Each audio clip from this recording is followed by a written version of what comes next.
किस तरह से आज रैली का आयोजन किया गया, क्या खास मामला रहा था? आज अनुसूचित क्षेत्र के अंदर जो आरक्षण को लेके विशेषकर मेन जो आज सभा और रैली का आयोजन था, रिजर्वेशन जो पॉलिसी है उसको लेके था। और जिस तरह से अनुसूचित क्षेत्र में संवैधानिक प्रावधानों को नज़रअंदाज किया जा रहा है, इन सारे समस्त इशू को लेके हमारे 31 सूत्री मांगे थी। इन सारे मांगों को लेके हमने ज्ञापन रैली किया गया है। इसमें बड़ा जो मुद्दा था रिजर्वेशन पे था। रिजर्वेशन पे एक सबसे बड़ी समस्या ये आ रही है कि हमारे रिजर्व कैटेगरी एसटी हो या एससी हो या ओबीसी हो, जो भी हो, लेकिन अनुसूचित क्षेत्र का रिजर्वेशन पॉलिसी अलग तरह की बनी हुई है। संविधानिक अनुच्छेद 244(1) 5वीं अनुसूची के तहत सारा आइडेंटिफाई किया गया है कि शेड्यूल एरिया में रिजर्वेशन पॉलिसी किस तरह से रहेगी।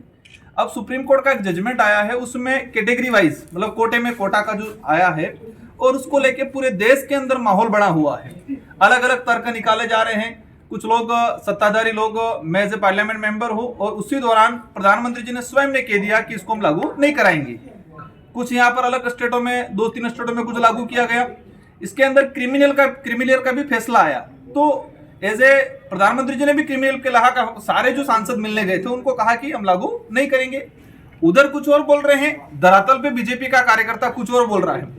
धरातल पे जिस तरह से आज अनुसूचित क्षेत्र के अंदर जो लोग आरक्षण विरोधी जो नीतियां लाए, या जाने अनजाने में या उनके कोई पर्सनल इंटरेस्ट की वजह से जिस तरह से 2013 की अधिसूचना जारी की, शेड्यूल एरिया के अंदर एक शेड्यूल एरिया और नॉन शेड्यूल एरिया के प्रावधान अलग अलग हैं। इनको समझ में कई अधिकारियों को भी नहीं आ रहा है, कई जनप्रतिनिधि को भी नहीं आ रहा है। तो शेड्यूल एरिया के अंदर राज्यपाल महोदय द्वारा 2013 के अंदर एक अधिसूचना जारी की गई। उसमें 45% एसटी, 5% एससी, उसको लेके हाईकोर्ट में बंधा गया और वो अधिसूचना निरस्त हो गई। 2016 में एज इट इज अधिसूचना वापस लागू की, और वही उस अधिसूचना को लेके भी हमने कई बार चैलेंज किया। तो अक्टूबर 2019 में एक नई अधिसूचना आई। उस अधिसूचना के आधार पे वर्तमान में भर्तियां हो रही है।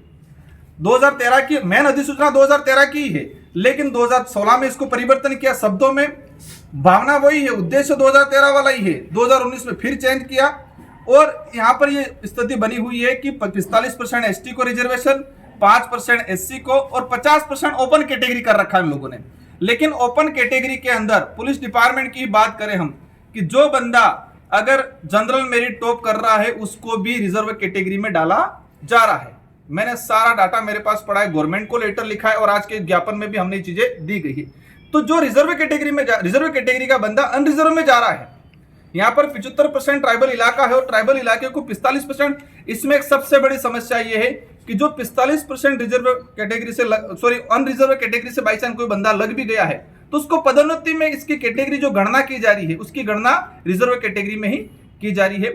तो ये सारा का सारा खेल 2013 की अधिसूचना, उस 2013 की अधिसूचना को लेकर मैंने कई बार कहा है कि ये आदिवासी बाहुल्य क्षेत्र के लिए काला कानून है।